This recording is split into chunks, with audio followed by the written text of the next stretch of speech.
So I'm going to take you through 3 different side plank variations. Each exercise carries its different challenge on your core strength and core stability, but also we have the added bonus of working on your hip mobility and also a challenge into your hip stability as well. So all 3 exercises come with different levels of challenges, all of which are fantastic for the developing of core stability and hip mobility and stability also. The first one is a basic side plank. We're going to set up with your elbow directly underneath your shoulder, forearms slightly turned out. We're going to take the top leg out in a nice straight line to form that line from your heel all the way up through to your shoulder, and we're going to keep the bottom leg bent. From here, hand on the floor, we're going to drive the hips up towards the sky and looking to maintain that straight line from the top of our head through to the heel of our top leg.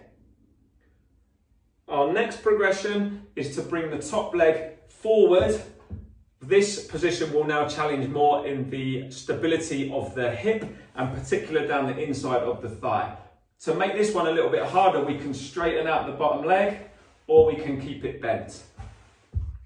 Again, we're going to bridge up, really trying to drive that top leg down into the floor, pushing this hip up to the sky, pushing the forearm and the elbow into the ground. Also, as I say, a big challenge on the hip and the core here. Our last one, we're going to bring the top leg back to a straight position.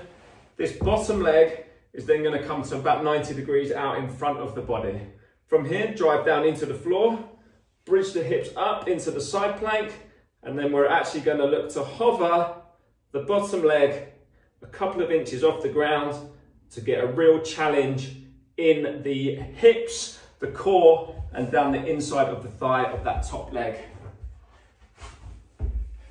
Give each progression a go. You're looking to try and hold each one for between 10 and 20 seconds, and I'd recommend 2 or 3 holds on each side.